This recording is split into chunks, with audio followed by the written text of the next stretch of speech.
So somebody did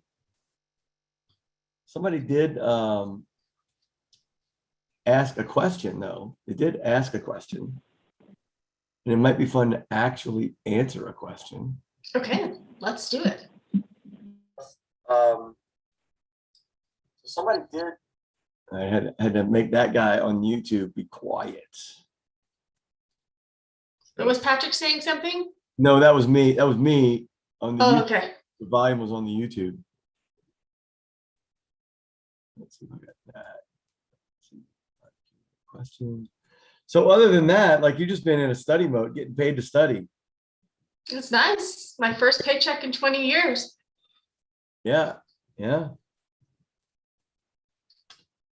All right, let's see what Robin said. But I'm studying Tableau, not, of course, admin stuff. So. Oh, right. Well, that's good. At least you're studying something. That's awesome. All right, so here's Robin. Robin had a question, and it was differentiate Salesforce relationships, lookup, master detail, self, many to many. This is a great question. And now I got to figure out how do I answer that question without a slide prepared. Right. You need a, yes. Well, that's exactly what I was thinking. And like, you need a visual for that. So exactly. Let's do what we should do most of the time, which is jump into Salesforce. Actually, I'm gonna jump into, I'm gonna jump into Salesforce. I'm gonna share my screen. Am I sharing yet? I'm not sharing. Let me share my screen. So that's a great question. Like, what is all this relationship stuff? Well, that's really great because the R in CRM, and this reminds me of somebody who I know has people that they work with, where they're asking for one thing, but the list they promoted to tell you what they were asking for was clearly something else, right? Clearly something else. It's funny. So, all right, I'm logged in. So you can see my screen, and I'm going to hopefully be able to annotate.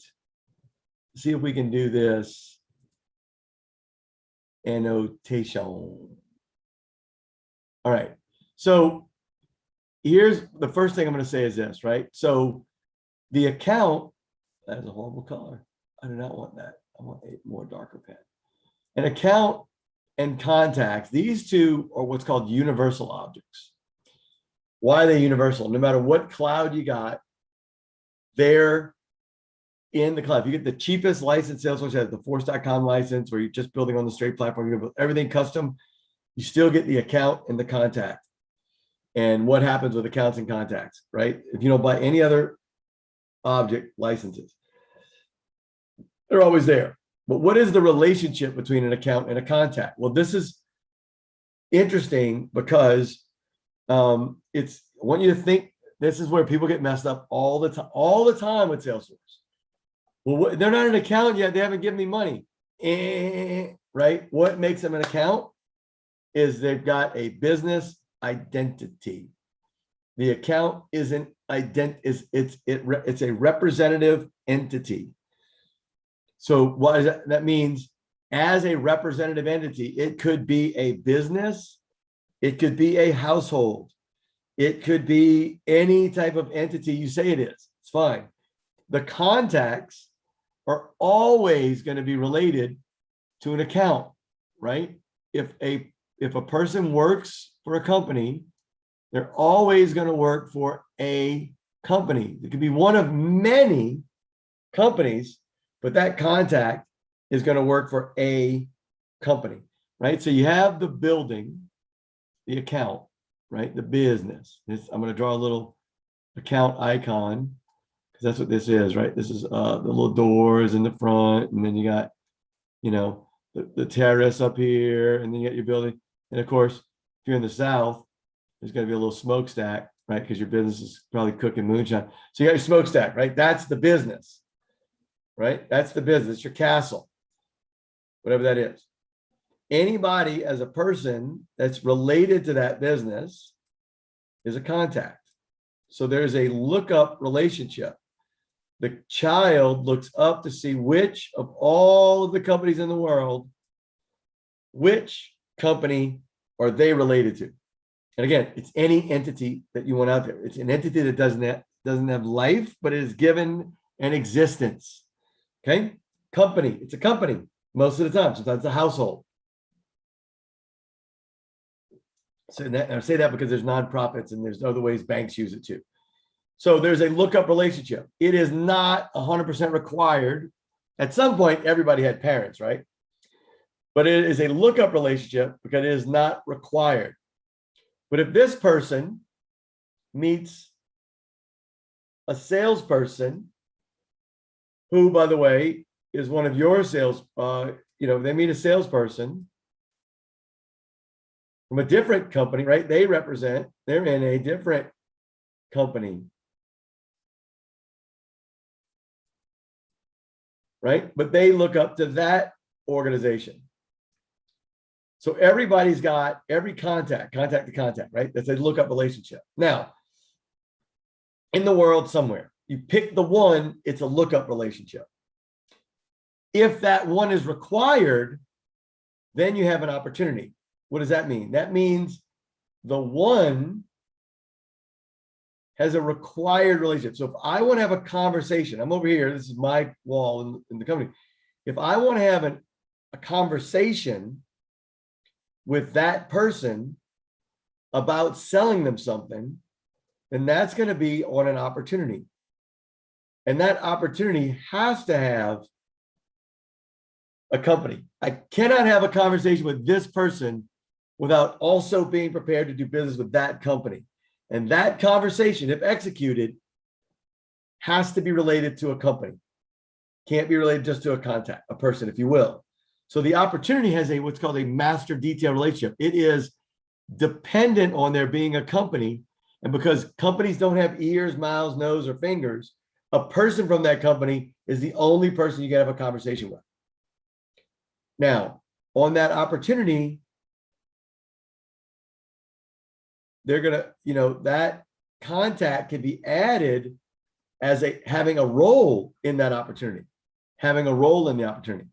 Well, that's a one-to-many relationship. I have one conversation with the building. That's a one-to-one. That's right. This is the parent to the child. I'm having that conversation with that child. But many people could show up as contacts on that opportunity because you could be talking to more than one person, right? You could talk to somebody from another person from their company.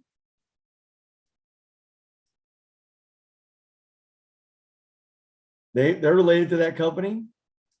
And they also have a role in that opportunity. You don't talk to everybody at the company, right? But you talk to everybody that has a role in this opportunity, all related back to the company. So there's a one-to-many relationship. Now, I'm going to show you this in the system in just a second. There's also the possibility that somebody else from some other company is in the conversation. Well, who could that be? Blackjack Whack.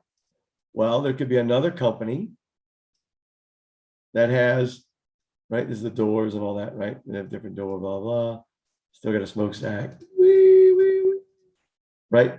So that person could have a role in the opportunity too, but they don't work at either company. What are they? I don't know. Maybe they're a lawyer. Maybe they're a professional negotiator. Maybe there's somebody else. But that's all of the people that play a role in that opportunity. They have contact roles. Each has a company as an account. Each has a contact record in the system. And the company itself may have many more people that work there that you're not talking to, right? So, right, it's a little strategic document. There's all these other people. Just gonna draw their heads, right? Big crowd sitting around. All these other people working at the company, little happy legs, they're just sitting around a table. Bob Ross influence, definitely.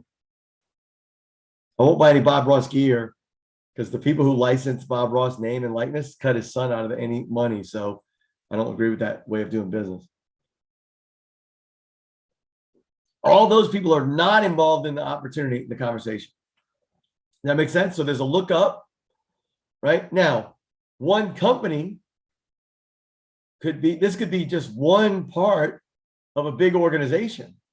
And this is, you know, the Home Depot store number 1, 2, 3, 4.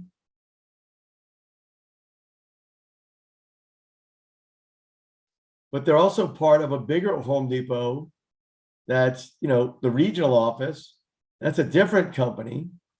And this is where a self-referential. On the account record itself, you can choose a parent company. So a company can even look up to another account as a company, right? Because that happens in life. Companies buy other companies, of locations of the same company or somewhere else. You want to track those separately. All of that. That's where the self-referential comes in.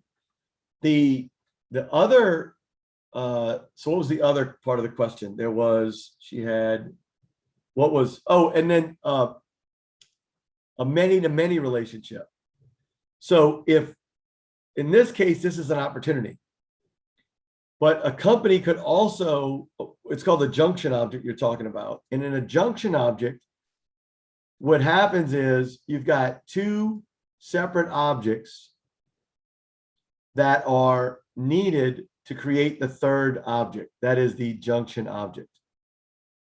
So a great example in this one has always been and will always be the nature of, let's say, a job application.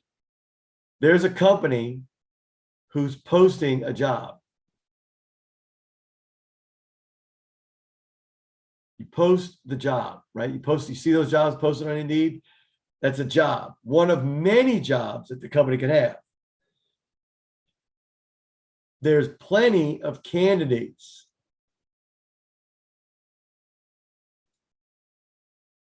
in the world. When a candidate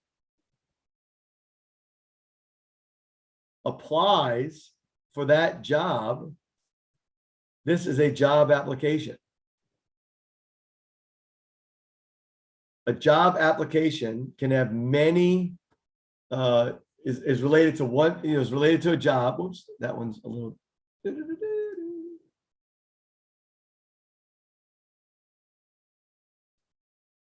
The job application, you can have, looks up to a post. So the post, that object can have many job applications and many candidates can apply for that job.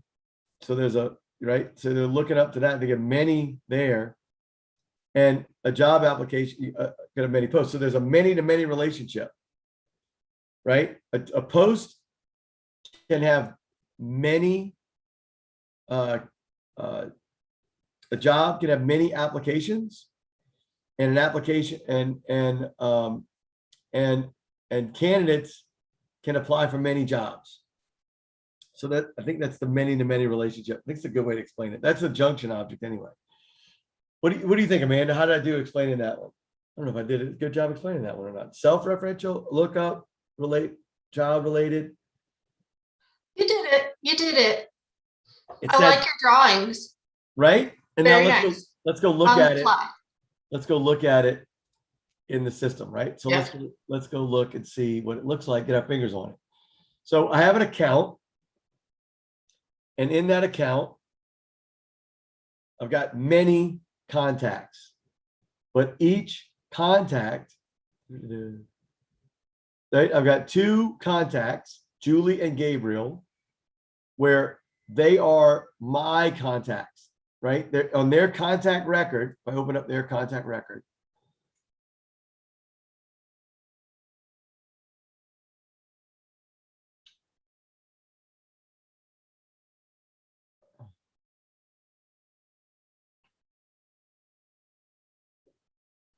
right? When I'm looking at Julie Michaels, she's only related to one account. She's related to one account directly. She's related to one account directly. Go back to my account. You'll notice I also have another related list, which is the related accounts.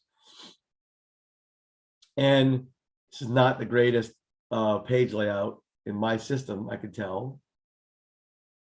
A related contact wonder why they're related as well. Means, let me just do this because Julie, I'm going to edit the relationship. Let's see what this is. Count the loan machine. She's got a role. I don't know what her role is, so I'm not going to put it in. This is live data, by the way. Let's see. She's a related contact and a contact. And I think that's just a little, actually, Patrick's a little weirdness about our database. The contact is the direct contact. The related contact is anybody else that I could add to this. So let me show you that. So if I want to relate a contact to the company, if I add a relationship, I could add a contact from any company. Let's say, I could say, let's say, is Patrick in here? There you go, there's Patrick. And Patrick's role is as an evaluator. Patrick, let's see.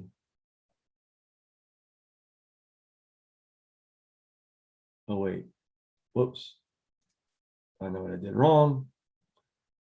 See how much I do this. Adding a relationship to Southern Office Machines. I'm going to add Patrick, who works for somebody else. He actually works directly with somebody else, but he's now plays a role in this particular account. That makes sense? And if this account had a parent account, just call it SuperUser Academy. If the account had a parent account, then that would be a self-referential. The object is relating back to itself, right?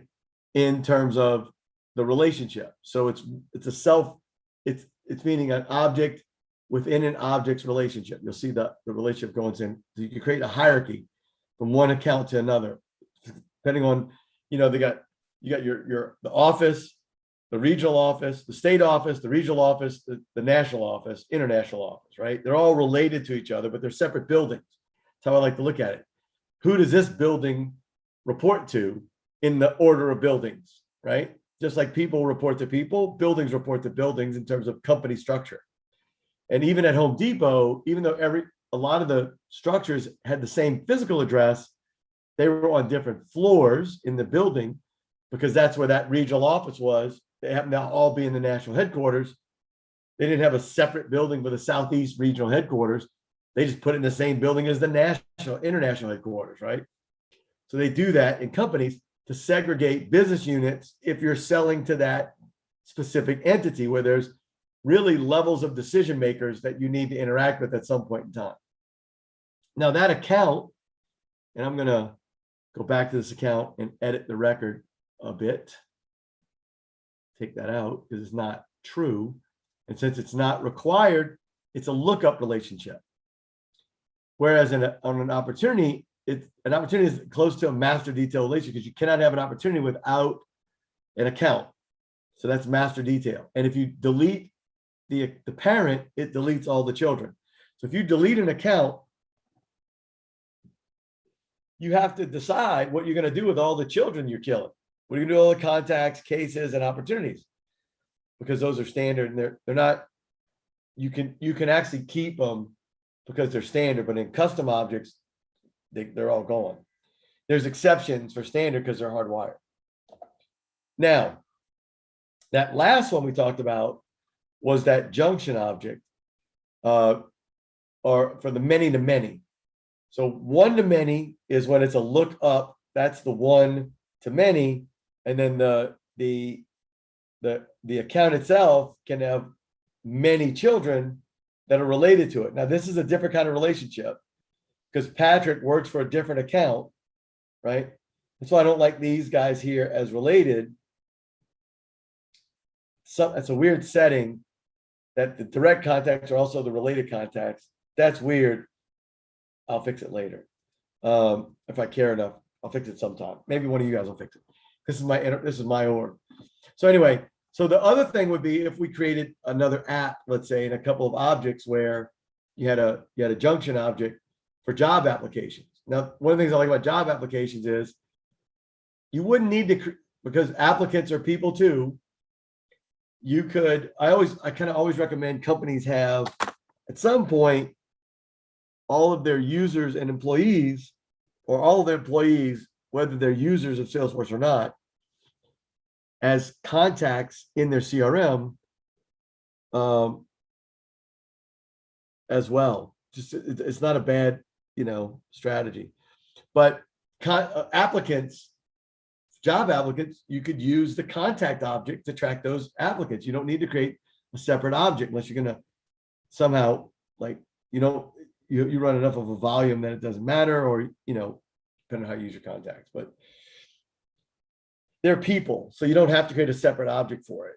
And you could create, I don't know, depending on how you want to set up your data. It really depends on what you want to accomplish. But the idea there is you could create job applications, and the people that apply for it could be contacts of a contact record type called applicant. And then you could track all those guys against all the applications as well. So a job can have many applications, and an application can have many jobs. That's what it is. An application, a job, the object itself can have many jobs that it's related to, and many applicants to create each job application record. So each job application record could be one of many jobs, and each job application record can have one of many contacts, and the contact can have many job applications, and the posting can have many job applications. So there's many to many in that regard. It's a many junction. I guess that makes sense. I don't know. Let's see. Let's see if there's any. All right, that's good enough. Let's look at another question that I think was asked by David. David said certification prep. All right, well, we're kind of doing that. We'll do that later. When did you submit that one? Certification. Oh, she's interested in certification too, and the certification prep. We'll get to that. I probably shouldn't be sharing all their data though. That's probably not a good idea, Dominic. We'll go back to this one. There we go. All right. Anita said, how to prepare for certification tests. Well, the best way to prepare is to go to mine. I'm going to close that guy down. I'm going to say right now the best way to prepare. I'm going to demonstrate it for you. So as training the Trailhead Bootcamp, I'm going to put this link in the URL. Patrick, I got a puzzle for you. Interactive practice test. You take the practice test. See, where's Patrick's chat? Somebody chatted me. There were Home Depots that were open 24 hours. They got a different name.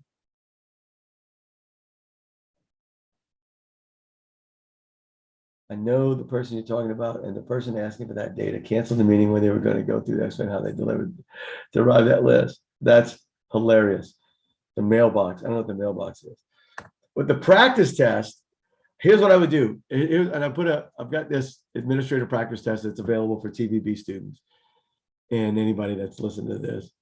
So here's what you do. The administrator at CloudKicks wants to update the account with the number of records on a custom object. How should the administrator fulfill this request? Well, the administrator at CloudKicks wants to update the account with the number of records on a custom object. How should the administrator fulfill this requirement? Create a flow, create a workflow rule, create a process, create a formula. Well, I don't know. Let's go see. So I think, first of all, because I don't remember, because why would I? I probably should be, you know what I really should be in? should probably not be in my live data. So hang on a second. An account is the mailbox. I lost some of the chat earlier. The many contacts get mail there. The mail may contain many. Yeah, exactly the way to do it. I'm gonna go to my trailblazer.me. So what I would say is the way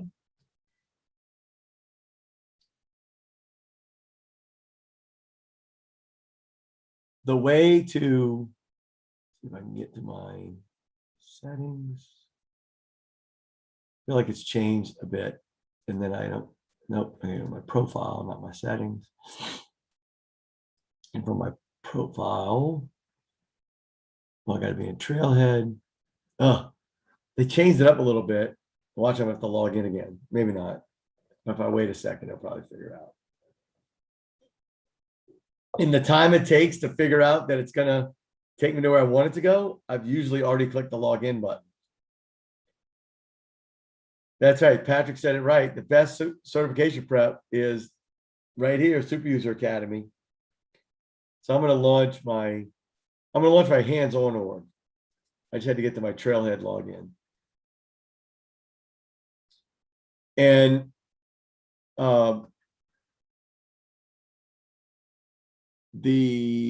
why are you not covering up why is it not covering up all of that? It's so weird. Like, that is so weird. There we go.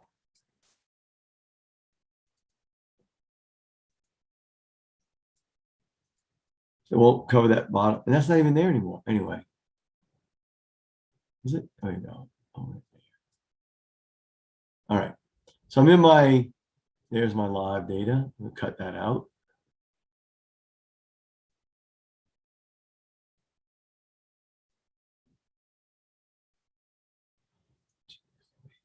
There we go.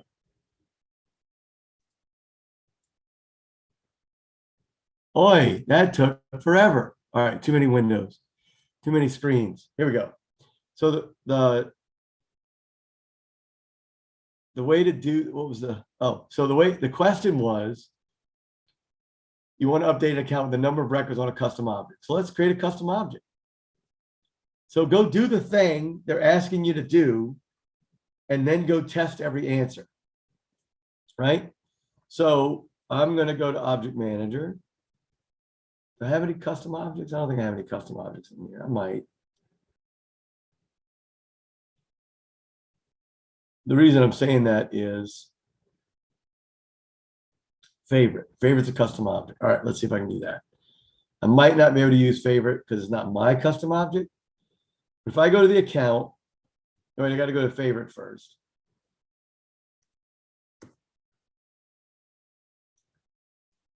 And if I go to favorite, what do I have to do to create any kind, right? I'm going to create a field that is a master detail relationship field, right? So I'm creating a field that requires me to pick an account record because it's master detail.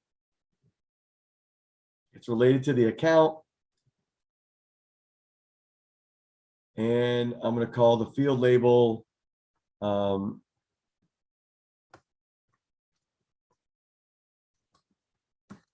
it's really, I'm doing it as a, look, I'm going to try to, I'll show you what I'm doing, right? So really it's, yeah, so there we go. So there's the account. I want to call it favorites.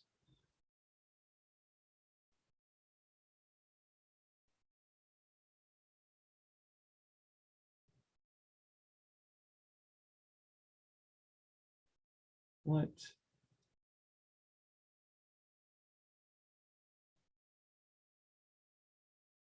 Oh, I can't create it on a, oh, okay. You know why?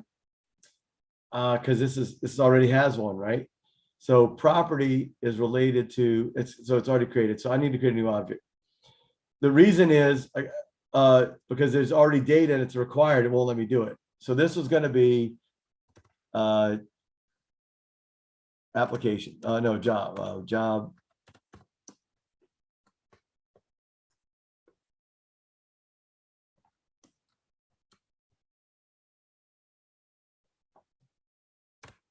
do job posting. Allow reports, allow activities. This is also good. Remember I told you, I said, and then here's the other thing, right?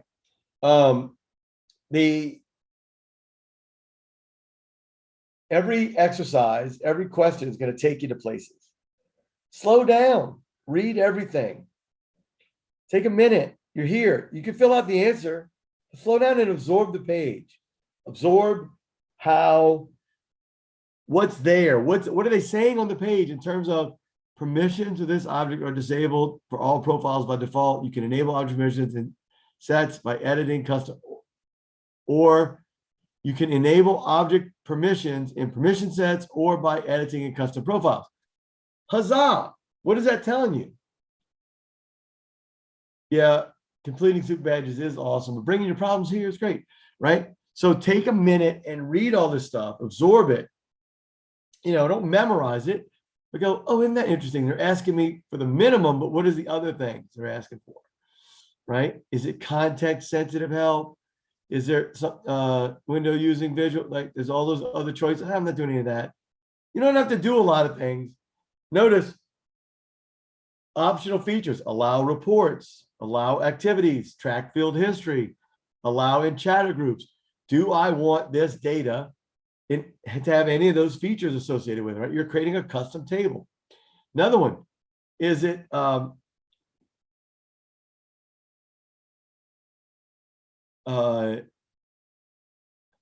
so there's the audit.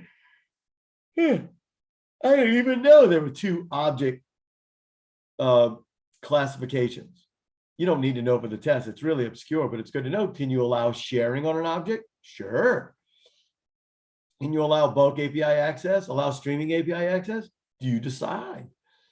Right? And then if this object isn't available, what does deployment mean? Well, it says right here, what is this? Right? Read the screen. When this setting is enabled, your users can find records on this object when they search. Yeah, do you want to allow search or not? That is, if people are trying to find individual records like this, do you want to allow it? If you don't want to allow it, don't check the box. Right? And then object creation options. Do I want add notes and attachments related to a list to the default page layout? No, maybe, yes. I don't know. Does this object need applications? Does it need attachments? Yeah, it needs attachments. And do we want to launch the new custom tab wizard after saving this custom object? Well, what is a custom tab wizard for? Why would they give me that choice? Because every object does not have to have a tab, but if it does, that tab represents that object's data and the page layouts and all those things you can control. So there. Does that make sense? That's how you pass the certification test. You go, and I'm not even done yet. I'm gonna let's go ahead and launch it. What the hey? This is a full-blown object. Let's see what it does. So I want to call the object job posting. I got to give the tab a style, which is really a classic requirement. You can enter a short description. If you have any stuff set up, just look at it like, oh, what is all that? I didn't know that was. Apply one tab visibility to all profiles. So what is tab visibility settings? I can set, so I just created an object. Does this work like every other object? Yes. Standard 2, probably. Right? Or do I want to select the visibility for each profile? So one thing you can do is an easy trick. Now, this is just when you know this stuff. I want it off for most people, but everybody could get to it, or I want the tab hidden for everybody, right? Now it's hidden, and then I could say, you know what, though? These are the people that should see it. Oh, I'm controlling access to the object's tab visibility right here, right? It's default off for everyone, except I can make a choice by what? What am I making a choice by? These are profiles. Start to see if you make the connections from the lessons to all the different places this stuff shows up a little differently every time. right? Do I want the contract manager to have the tab on? Yep. Do I want the marketing people? No. Let's see. Contract, yes. Sales, no. Support, no. Community portal manager, no. No. Gold partner, marketing user, no. And then maybe this is blah, that's it, right? Yeah, next. This is how you learn Salesforce. This is how you, oh wait, do I want to look, do you want to add the tab? I said the default visibility is on, but only on for the apps that it's in, or can I choose the apps that it shows up? What if I don't want it in the sales app? Or I could choose to include that tab or not. So that if somebody has access to the app, what's the default visibility to that tab? I'm adding it as a tab to an app or not. I don't want to include this tab in any of my apps. Well, there you go. It's not going to show up. Well, maybe I want it like, you know, the standard one we use is, you know, that one. And maybe chatter. And maybe, you know, whatever. And then what is this? Append tab to users' existing personal customizations? And so that's always yes. Why? Because if they know how to personalize it, they can take it off. They can do what they want with it. If they haven't upskilled themselves, then what does that matter to us? Hit save and voila. I just created an object. Now I can create a master detail relationship to the account because there's no existing records in this object. I won't have to do anything special with it. Make it go to the account. I'm going to call it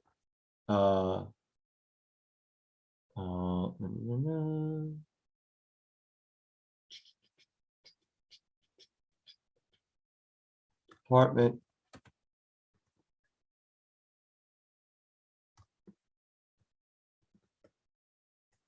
So I'm doing this because maybe select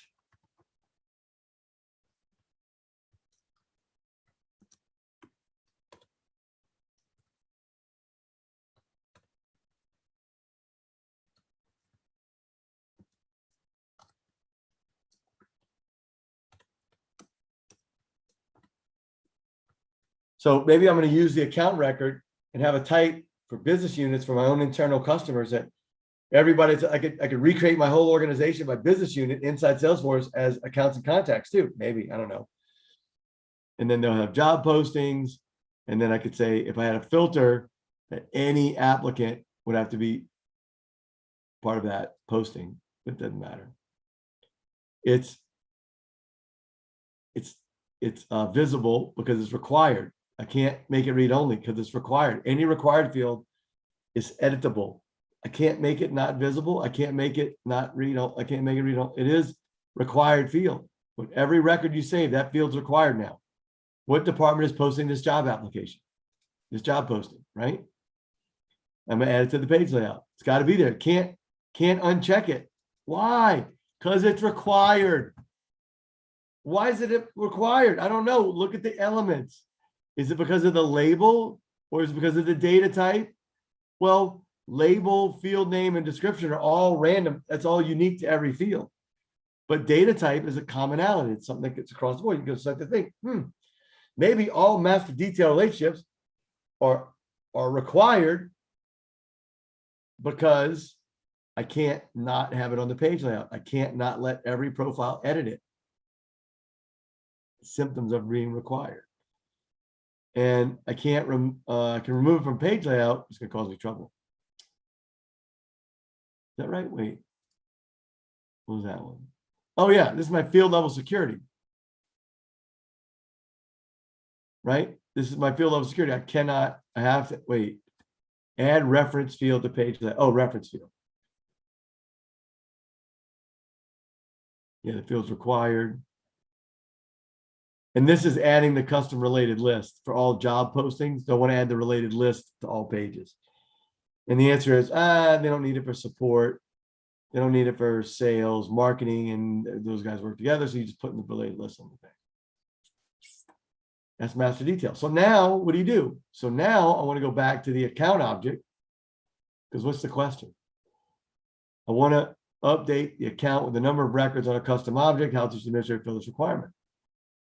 Well, none of those are create a master detail relationship, blah, blah, blah, blah. So it's just number of records on a custom object. So the difference between a master detail is the answer would be roll-up summary, but that's only when there's a master detail relationship on that custom object. So let's look at what's going on here. My fields. If I want to create a field that has a number that counts things, right? I'll create a number field.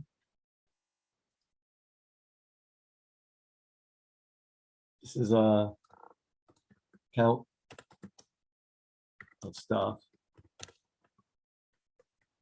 We only have more than 100 stuff, so 4. And this is the test answer. And look, what is all this stuff? What is all these things?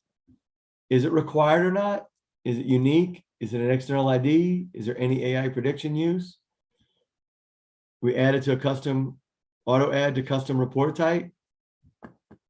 If you have custom, that's all new features for 2022. Those are new. By the way, I just did check. I guess that was in there. I don't know when that showed up, but I know that's new. I don't remember those two being there anytime soon. Click next. Who gets to see it? Who gets to see the field level security? You're establishing field level security by picking the profiles that you can make it visible and read only, or visible and editable at this level, right? So you can, yeah, read only, right? You're deciding at the field level, you're deciding this, which page layouts they go on. It's safe. So now what will we do? How would we update the children, no matter what they are? Now, if it was a roll-up summary field, and this would be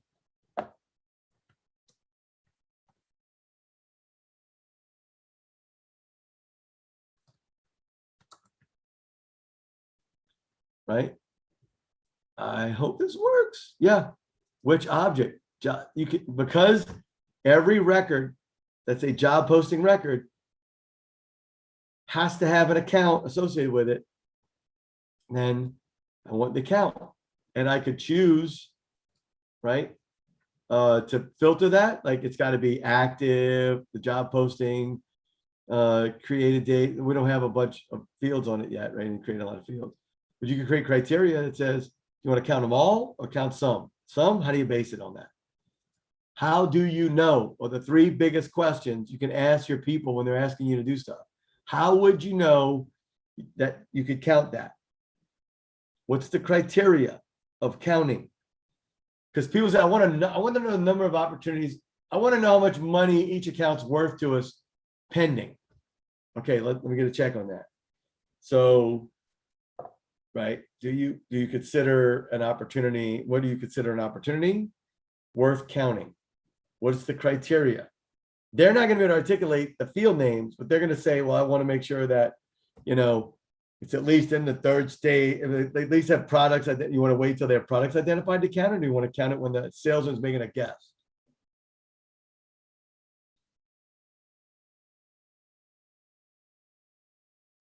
Questions answer will usually relate to each other somehow, or they're unrelated. A pick 2 or pick 3, you just need to figure out the ones that aren't different. That's right. So that's also you're trying to do is you're trying to test which things will work and which things won't. So of course, so here's the thing. Creating a workflow rule would not work, because workflow rules can only go up the chain, not down. They can only go up to the parent to do anything, update anything.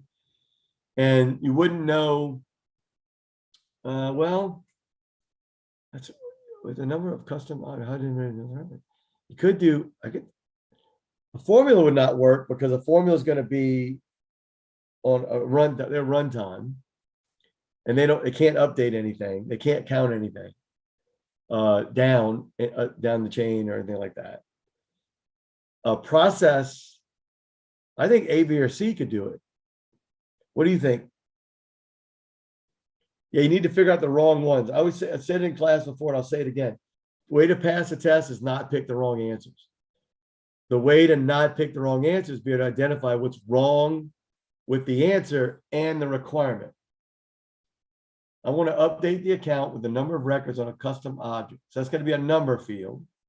How can I update a number field from from a custom? I don't think it matters that it's custom, but it might. Let's see. So I want to create a workflow rule. Could not do a workflow rule. Well, you could. Maybe. Do a field. Let's try it. So what do we have? Yeah, I know it's slow process. It can't be workflow because workflow is getting deprecated. That just makes sense, right? So I've got a couple of lookup fields. Let me see what I got. I got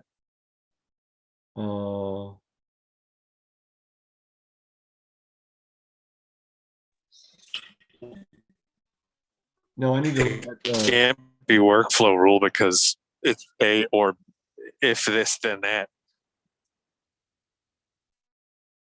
yeah. I mean, a workflow rule, a formula wouldn't work because it's only going to work on the account record and there's nothing to do. You could put a formula. No, the formula wouldn't do anything. The formula is just going to calculate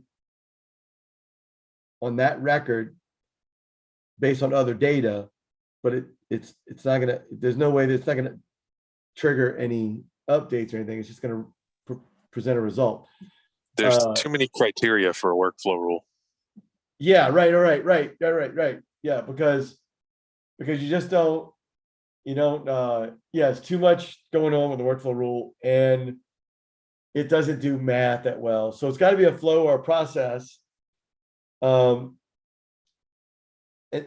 because if it was only to pick one, I'd pick flow. Why? Because flow's new and they want to get, they've stopped working on process building. I don't really want to go through building this. Do you? Like, well, probably should. Fuck, meh. So let's see, what would we do? Let's try a process builder. But first, what's connected to the account is what I don't know. And how many objects? It may only be flow because you're trying to count. How would you count unrelated records? Or how would you count the number of custom object records with a process builder? You couldn't. You really couldn't. Yeah, it has to be flow. You have to use a flow because you have to use a get records. You would get records for that custom object and then do a count.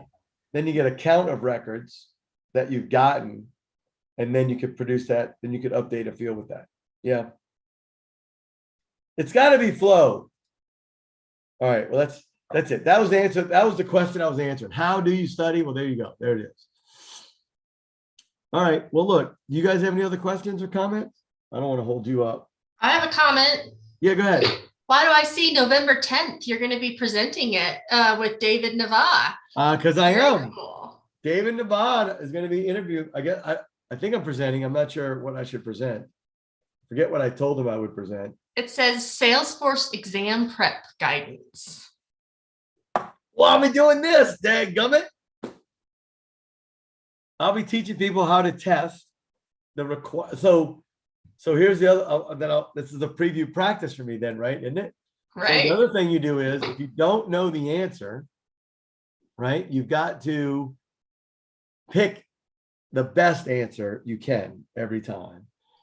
But like the way I would do it before, so if I'm stuck on a question, I haven't even read this question yet. If I'm stuck on a question, first thing I do is I read the question. If I go, this is too hard, before I go save for later, I want to pick the best two answers I think, or pick the best answers I know at that moment. And I'm gonna do it really quick. So the first thing you're gonna do is you have to understand the requirements of the question. So if you get a piece of paper to take the test, So write it down. Like, what are the requirements? So let's see. Ursa Major Solar's competitors lost critical data after a powerful hurricane caused multiple power outages. All right. They need to ensure that its Salesforce data is backed up and protected from such an event. Oh, the neighbor's house burned down. What should I do? What two statements are true regarding this? So what two statements are C and D. true? What's that? C and D. Well, hang on. I'm not getting to the answer. I'm getting to how you find the answer. So A. Well, Salesforce doesn't do anything for free. So That's right. So that doesn't make sense, right? So what you're looking for is, first and foremost, you want to look for commonalities in the answers that have something in common. Sometimes, in rare cases, you'll get like A and B will have something in common, but B and C will have something in common too. So that's a tricky one. You got to figure out what those commonalities mean, and if you need both or one of them to make the answer, or could make all three wrong and make the fourth one right. So you want to sort of segregate. This is like Who Wants to Be a Millionaire, the 50-50 split. Can you segment and identify a wrong answer or two, and then that leaves you with a choice of two more likely right answers? Then you can test those answers to meet the requirements in the question. So the requirements are, which two statements are true regarding the goal of ensuring that Salesforce data is backed up and protected from a powerful hurricane causing multiple power outages? Okay, well, that draws up a lot of thoughts, but you really got to focus it on the answers, because you might start being too smart for yourself. Don't do that. I've done that. Where you start thinking about all the things you know in the world that relate to this goal. That's not what you want. You want to identify, first and foremost, the answers on the page with the words previous to them, right? So you should contact Salesforce support for free backup. You could use Salesforce's daily backup service, which is provided via zip file. You can download an app from the App Exchange. You can use Salesforce's weekly or monthly backup service, which is provided via zip file. So two of them have provided via a zip file in common. And if that's what you know that they know. I know something has something in common with that, right? All right. So those two have something in common. So you look A and C. Well, you should contact Salesforce support for free backup. So let's just assume that providing a zip file in common makes them both wrong. And it leaves A and C as right. So now I'm going to test A and C. So A says contact Salesforce support for a free backup. And C is you can download an app from the App Exchange. Now let's compare those for a second. Are those the same answer? Or are those very different? Those are very different, right? If you contact support to do this thing for free, then that negates C. It negates the fact that Salesforce would put an app on the App Exchange if you can already contact support, or vice versa. So there's a problem with grouping those two together. Maybe there's a problem with the other two I've grouped together that share a zip file. So the question then becomes, would Salesforce back up daily with a zip file? You may not know. What's more likely then? Well, they would back up weekly or monthly via zip file. What's more reasonable? More reasonable to do it weekly or monthly than it is to do it daily. And the reason I'm saying that is what's more reasonable is what's more scalable. Let's say you're a huge company with a huge amount of data that takes 30 hours to produce a backup, because it takes that long. Have you noticed data is not instant, and the more data we process, the longer things take. So we got to make things faster at processing data so that we can process more data, and everything takes the same amount of time it did 30 years ago, right? Because you got all that, but you're doing a lot more in that same amount of time. So if I'm looking at it, well, is it sustainable for Salesforce to provide free backup? And is it sustainable to do it daily? Well, would they provide it free daily? That's a lot. And they already provide 3 clouds of backup for an instant redundancy for everything that happens. Why would they go ahead and add all that? I don't know. I wouldn't as a business, would you? So of course, selling something on the App Exchange and using something weekly or monthly as a substitute to buying something, those are reasonable answers. So yeah, C and D for sure. But if you didn't know, those would be good guesses. You could save it for later. And then in the review later, when you come back to that, the other questions of the test may have sparked something. And if they did, and it's in your brain, because your brain holds things, right? Remember the time when you couldn't remember something in a conversation with somebody, and then later on in the day or later that night or in the middle of the night, you woke up going, Kevin Costner, he's been in every movie over 3 hours ever, right? Like it's a minimum requirement. His movies have to last 3 hours at some point in his career. Right. So that's going to happen on the test. You're going to save a question for review that you've already done the work to find the best answers you could. You've already determined you think they meet the criteria, but you can't tell if the other ones do or don't. You mark it save for later. Then you can go back. If some other question and answer combination on the test, it's going to be sitting in your brain as an open loop. And on the real test, you can, once you're finished with that question, you can actually then go and review an answer and see which one you have for review and see if that information helps you solve the problem. Because you'll pick up data on the question. But if you save too many for review, then you're just being indecisive and you haven't done the work of eliminating what you know to be the worst answers and picking what you think is some of the best answers. So you shouldn't have too many for review, because you want to give each question a good 45 seconds to a minute to decipher what are the good and bad answers. Person major wants to assign feature license to user records in Salesforce. What are 2 feature licenses that can be assigned in the situation? Well, let's see. I don't know. So what do? You go test it. You go to the user record and you say, well, Dominic, I don't even know what a feature license is. Okay, let's take a look. Let's see if we can figure it out. Right? So I'm going to go to user record. I'm going to go to my user record. And I'm going to say, well, what are these? Well, wait a minute.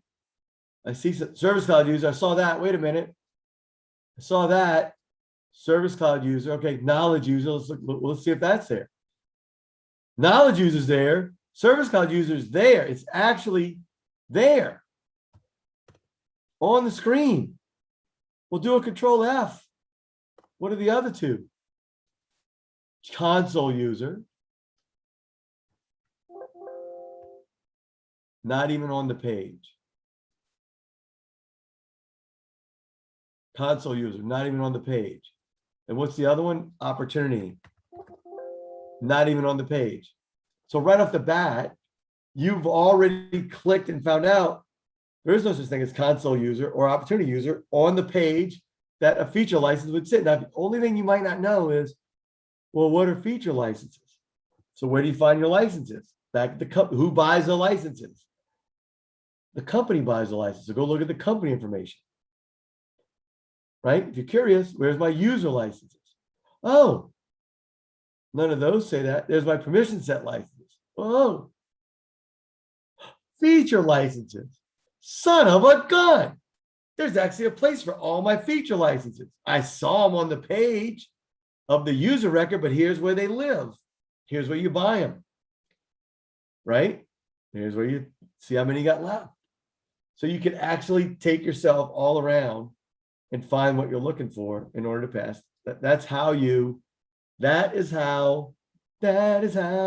it. That's how you prep for the test. That's how you go through each question and answer. And while you have these untimed things available to you, right? I don't care which source you use, Salesforce, somebody else, anything else. You can then take those questions and go identify all the answers, and then you get an experience of what's right and what's wrong. If you go through any course materials that you've had, then slow down. The second, third time around, slow down and look around. Slow down, look around. It'll be good. Questions, comments?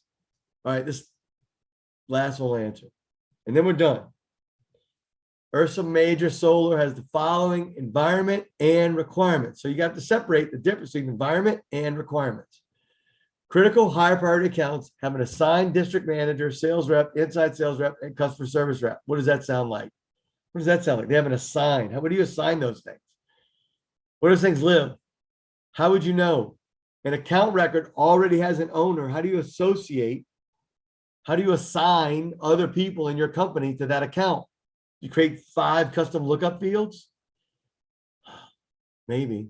It'll be dumb, but you could do it. What if there's another person that comes on board that needs to be added? How do you add many? Right? Sales manager wants to prevent these accounts from being inadvertently contacted more than once on the same day. The sales manager wants to report on various customer interactions. So you want to prevent accounts from being inadvertently contacted more than once on the same day. Well, here's a problem. Accounts don't answer the phone. Why? Because they just don't. You typically contact the people. I see it, Patrick. Hang on. Let's see how you fulfill the requirement.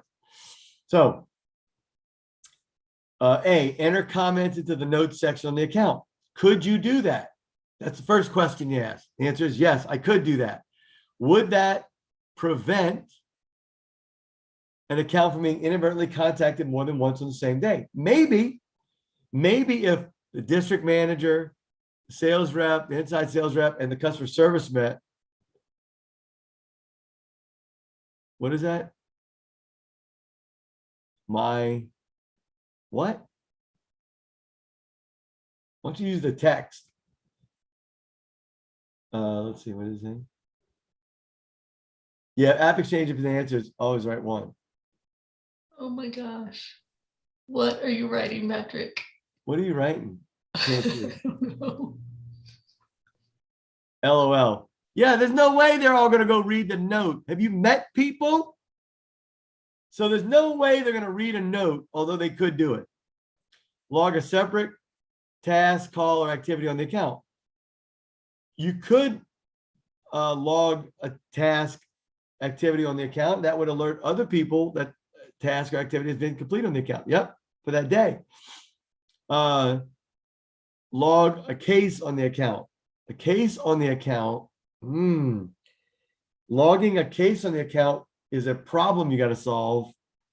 That is, they'd have to read the case, and then now you'd have to have a special case for made contact. Like, it's overwork. And then post customer interactions in chatter on the account. Now, if you did that, people could see it, but you cannot report on it.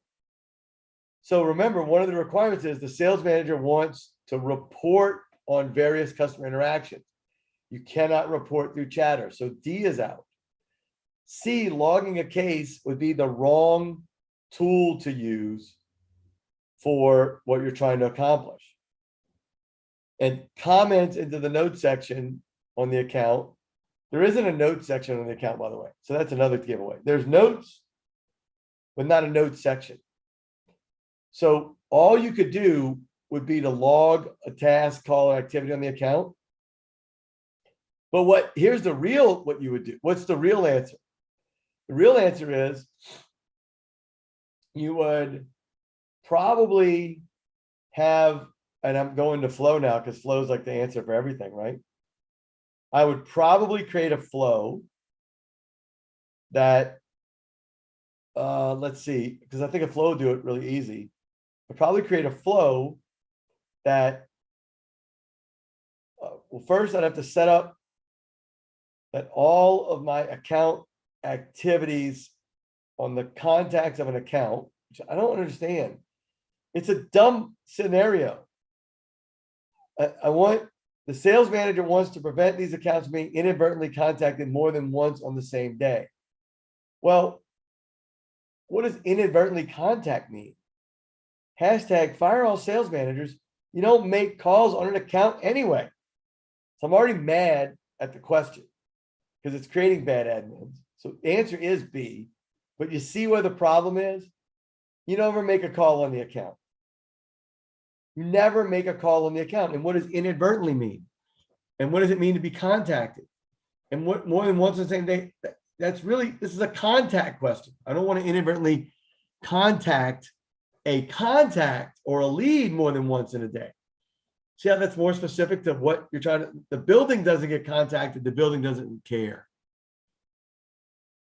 But the people might. So Bob Smith at that account, right? So that's a weird scenario written by somebody who understands a little about Salesforce, but they're trying to test for something else, not reality of that. Because that's crazy. In my opinion, that's a crazy question. In operational effectiveness. Operational effectiveness is you want to make sure that maybe two conversations aren't had by two different salespeople with the same contact. So that you're keeping, that might be an OWD rule, right? From an operational point of view, like, why are you trying to do this when you're talking about something else happening and you're confusing it with the things that you're talking about having it happen on. Nothing's happening on the account. Activities, the only activity you should have on the account is research activities to find contacts. And then once you find a contact that is with that account, you add that person as a contact, and then all your activities go to that contact until you find another contact through that contact of somebody else you need to talk to till you get an opportunity. And then all the contacts at that company that you're in that opportunity are on the contacts in the account, and they play a role in that opportunity, but not every contact on that account plays a role in that opportunity. Only the ones in the conversation. And the people you put on your opportunity team are all the people on your side of the fence that are part of that conversation. Because their product's on it, because their team is on it, because their region's on it, because their blah, blah, blah, blah, blah is on that related to something else. They're a part of that team and they have a role to play on that team. That's operational effectiveness. Stop asking for dumb stuff on the wrong record. And that's, Patrick can attest to this. That happens all the time. People ask for the wrong thing in the wrong place at the wrong time. And my dad was a band director for 48 years. And he said, music is when multiple people play the right note at the right time, in the right tone, in the right pace, in the right everything. It's all got to be right at the moment. And this question is wrong, in my humble and outspoken opinion. Because that's not what what problem are you trying to solve, really? Now, I'm talking about not passing the test, because this will get you to fail the test. If you start thinking about everything you know, you're going to screw yourself up. But I've already passed the test. I'm good. I can think about whatever I want. I'm trying. So there's two things: there's you passing the test, and then there's you getting a job, and then there's you getting good at that job, and then getting good at training those assholes that are asking you to do shit for your job. And I'm not bleeping that out because they refuse to learn Salesforce. You got to deal with it, and you got to learn to train up the people in your organization. That's another series I'm going to do, is how to,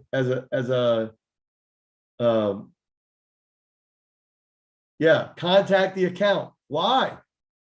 I went up to the account. I had a 6-pack of beer and I released it all back on the account. Didn't say a word. That account is non-responsive because it's a building. You could do your business on that account every day and it's not going to respond, it's not going to react. Now, you might get arrested from a cop, but that's different. That's you doing something, right? But accounts are buildings. If I could be if I could be a graphic character in every meeting with an admin that pops out like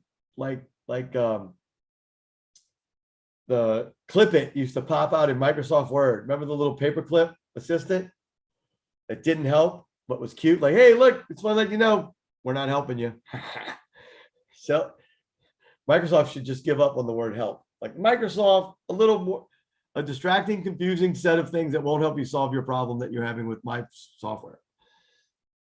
So I want to be the clip that comes in and says, no, now look, some of you RevOps guys are saying, but I do account-based marketing.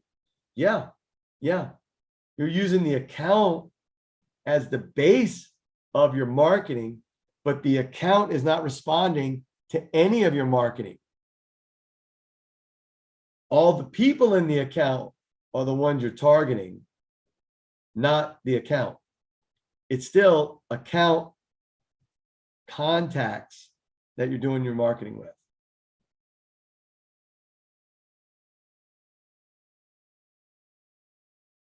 You only market to people. So there it is. That's my statement. So yeah, log a separate task, caller activity on the account. Go right ahead. Super. It's the only thing that works in that one. Well, we are account-based. If you are account-based, that's great, but you're still you're targeting your market to a group of contacts, all related to that account. And if you're truly account-based marketing, truly, every one of your account records should have, upload all of it. So counts or the businesses you work with or sell to, click on Backpackers Inc. to see how accounts work. I'm in Edge Communications. Find and store all important details. It's the account detail page. You see up-to-date information about the people, details, and activities related to the account. All right, well, let's look at that. This is not the detail page. This is the related tab. This is the detail body, I guess. Let's see what else it's going to say. One more to go. You got related things, details. What is it? Let's see what that next one. Everything relates to accounts. Keep your accounts up to date to close deals, manage cases, and share work with colleagues more easily. Thank you. So the details of the account. Yeah, we should start with leads, but we work with accounts. You're an idiot. I don't understand. I know. So the account is this name of this entity where these phones ring at this address. Stuff comes in from that website. They do 139 million annually. Oh, they're pretty big, right? So you use that, and they got 2 locations, right? And you use that to figure out, well, how many? There's only 2 people, but you're marketing that account. You're marketing those 2 people. You're having conversations with that account. Here's what I'm saying. Cases, notes, and attachments. So if you're really account-based marketing, are you also adding the partners? Who are their subcontractors? Who are their vendors? Who are their providers? Who are their consultants? Who are their, all those people should be on your page listing, right? All of that, it should be on the account record. And how about the contacts? What about the related contacts? See, this only has contacts on it. What about contacts that are associated, like where the people from your partners, which specifically, those are just partner companies. Which partner from BizNet or which people from BizNet at that partner are working with this account? Because BizNet may have 30 employees or 300 employees. Which 2 are working with Edge Communications? If you're account-based marketing, you have all that information in there. If you don't, you're full of crap. You're not account basing your marketing. Your account is the target, is a folder that holds all the related data, but what are you doing?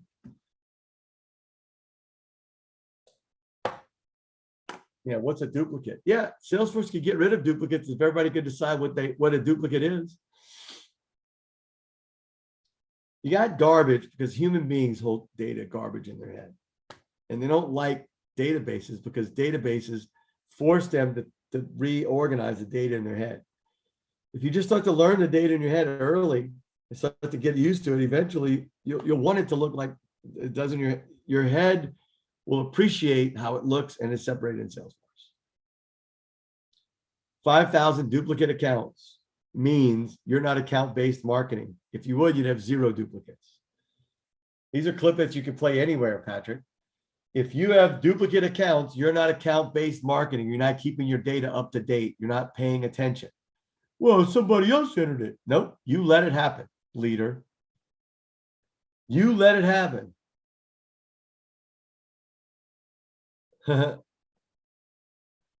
Right? You let it happen by not learning your data. Leaders lose business for their business by not understanding their data. And you could give me example after example after example. I can go in and tell you in 5 minutes if you know what you're talking about. Just by looking at the quality of your data. The quality of your data dictates the quality of your decisions around data and how you do your business. All right. Now, I've contractually fulfilled my obligation for 90 minutes on this call. I appreciate you guys being here. You're my solid crew. Surprised Darrell didn't show up this morning. But Patrick, we need to go look at our little marketing funnel. I did some tweaks to it. Now I need your help to fix it. Not bad, just something to look at later. So I got to tell you, in my, I'm getting much. By the way, Amanda, where do y'all go to get training on Salesforce? Just the partner learning resources? Well, I use Salesforce Military and go and do the Salesforce classes for free. So I did Sales Cloud last week. Nice. Now I just need to work up the courage to actually take the test. Oh, this is me, Darrell.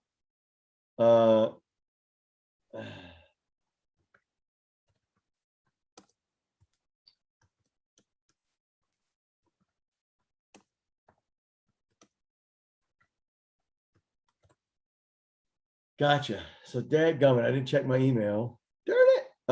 So see, and I am, there we good. All right, I'm gonna stop my share so I can clean up my data. Anything anybody want to say before we go? I can't think of anything, but have a good weekend. Yeah, thanks. I appreciate it. And I,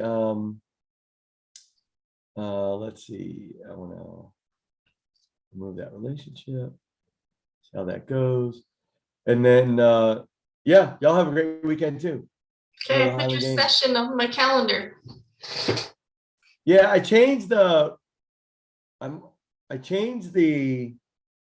Zoom invitation so that you can pick the ones you want that are the first of the month or the Zooms. You can register. I'll do those. I need to, Patrick, I screwed up my campaign on letting people know to, like, for today. I tried to do a one-off and that didn't seem to work. So I did something, I messed up my link or something like that. So, and then I didn't get back here in time to fix it because the workout was, this morning's workout was a lot further away than I expected. And when I committed to go there, so getting back took as long as it took to get there, but I didn't know it was going to take that long when I committed to going. So that was my bad. I wasn't here a half hour early because it took me 15 minutes longer to get there and 15 minutes longer to get back. So that was my poor planning on my part. But hey, it was a freebie, it was a bonus. I'd love to be doing these almost every Saturday where at some point, even when I can't make it, one of our SuperUser candidates are still could, do your thing.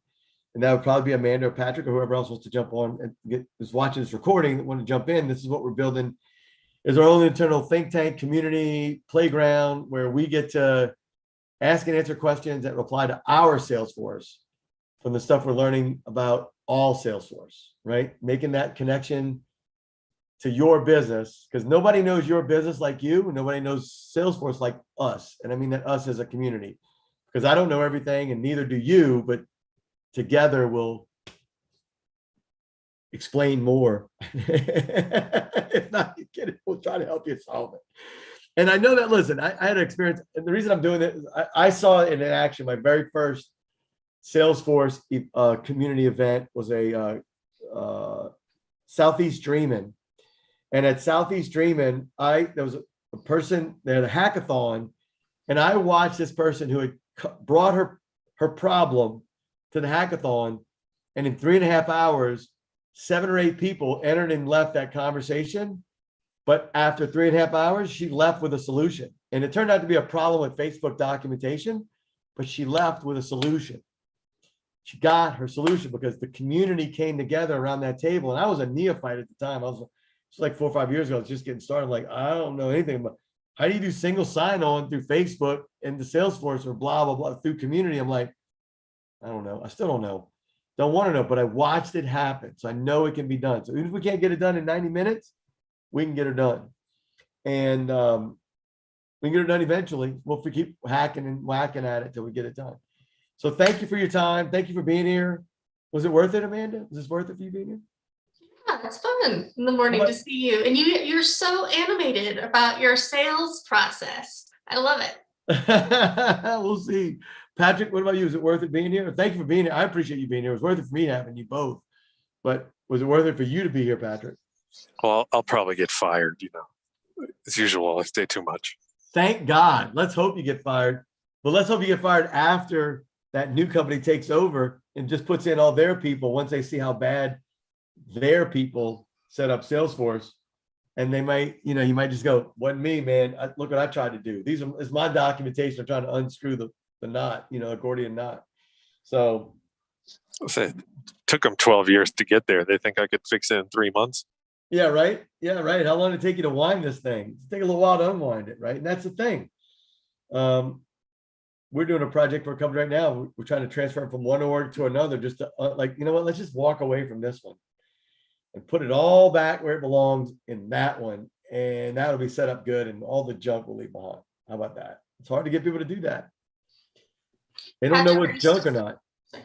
What'd you say, Amanda? Sorry, I was going to ask Patrick if he's still contract or if he, are you hired or contract still?